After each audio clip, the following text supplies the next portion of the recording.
الحمله كمان اللي طلعت من بعض الاعلاميين الاهلاويه اللي هو جمهور الزمالك بيشتم زيزو، جمهور الزمالك مش عارف ايه، كان الاولى انها تطلع من نفس البني ادمين دول. لما كان جمهور الاهلي 24 ساعه بيشتم في رمضان صبحي، فلما يشتموا رمضان صبحي فنعملنا يمين يا مين فين؟ لا مش واخدين بالنا والله، مش شتيمه، شتيمه ايه وانت بيشتم ها نعمل كده. زيزو لاعب الزمالك عمل له اسم، زيزو لاعب الزمالك خلاه ب 100 مليون جنيه. الزمالك بعد ربنا سبحانه وتعالى طبعا عمل ده لزيزو. لكن بص يا استاذ محمد، انت كمان نسيت حاجه مهمه جدا. يعني لو هنتكلم ان رمضان صبحي ده كان ابنهم، يعني زعلانين منه يا عم. زي ما احنا بنتكلم على زيزو والكلام ده. يعني انا بس استغربت لما لقيت بعض الناس في تعليقات على فيسبوك وصفحات كاتبه لك هو زيزو عمل ايه. زيزو كان رد فعل على الشتيمه اللي بيتشتمها بامه وبمراته ومش عارف ايه. طب هو انت يا باشمهندس مش نفس الجمهور ده اللي هو جمهورك انت اللي قال لشيكابالا يا شيكا قول الحق ادم مش عارف ايه ولا لا؟ مش ده اللي كان بيتخاط في عرضه ليل ونهار بشتيمه بالام وبالاب وبكل حاجه؟ ما حضرتك لما شيكابالا كان بيغلط كنا بنقول رد فعل، تقولوا ايه المفروض ما ترميش ودانك للجمهور، اللعيب الكبير ما يتاثرش بالجمهور. يعني مش عايز اقول ايه القذاره دي، مش عايز اقول ايه الناس القذره دي. الناس بص الغلط يعني الغلط مرفوض من كل الناس، بس ما تبقاش انسان وسخ. ما تبقاش انسان ما تربتش. ما تبقاش انسان تبرر الشتيمه في وقت عشان لصالحك، وعشان واحد تاني بقى، يعني عشان واحد دلوقتي بقى معاك فما ينفعش يتشتم. ما تبقاش وسخ، ما تربتش واهلك ما عرفوش يربوك، ولا عندك ولا اب ولا ام عرفوا يربوك ولا يشكموك ولا يحكموك.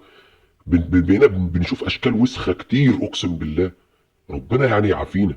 نكمل. فلما يشتموا رمضان صبحي فنعملنا يمين يا مين فين؟ لا مش واخدين بالنا والله، مش شتيمه، شتيمه ايه وانت بيشتم ها نعمل كده. لكن زيزو فهنعمل حمله قبل المباراه عشان جمهور الزمالك، في كل الاحوال التجاوز مرفوض.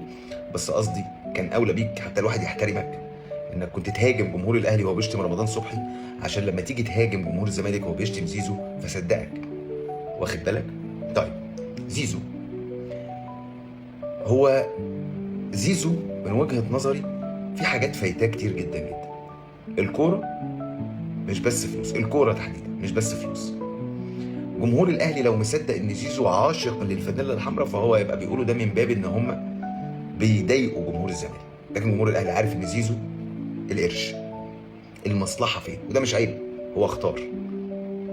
في ناس بتختار كده وناس بتختار كده. زيزو لو قعد 100 سنة في الاهلي مش هيعمل اسم ولا مجد في الاهلي، لان الاهلي اصلا ما بيسمحش بده، بتبقى نوادر، نوادر على عكس الزمالك خالص.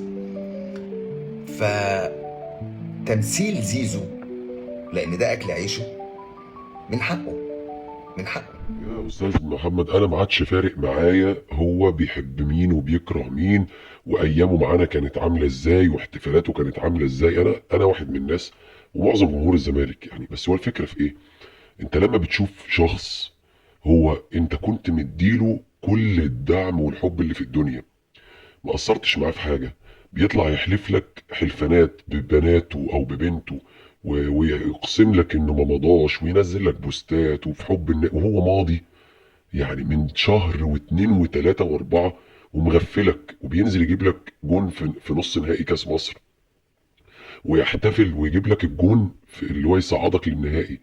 تكتشف بعدين انه راح السفاره الامريكيه. فاهم؟ انت بتحس بس انك اتغدر بيك، لكن هي الفكره فارق معانا بقى احتفال مش عارف هو مسح كل ده. هي بس النقطه انا على فكره انا بحترمه، هو قراره وقراره ودي كوره في الاخر. يعني دي كوره، احنا مش هنمسك لبعض على الواحده ولا عشان خاطر كوره نكره بعض. فالفكره مش حب وكره، بس هي في مساله الكوره دي.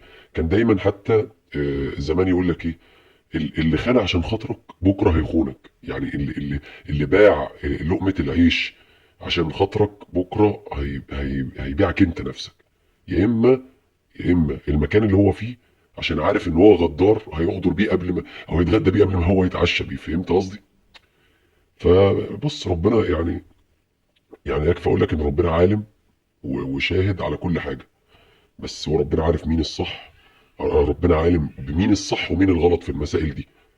طبعا انا ضد اي تجاوز، جمهور زمالك جمهور اهلي اي جمهور.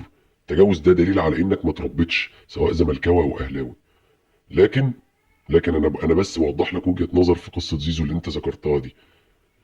ربنا يعني ايه، احنا ما نملكش نقول غير ربنا يهدي الجميع، ربنا يهدي الجميع. ان كان زيزو في نيته حاجة احنا ما نعرفهاش حصلت معاه وبيعمل كده بناء على اساسها، فالله اعلم، احنا ما نعرفش، بس احنا بنتكلم كجمهور كان عشمان في الراجل ده وبيحب الراجل ده، فجأة لقيت الراجل ده بيطعنك في ظهرك.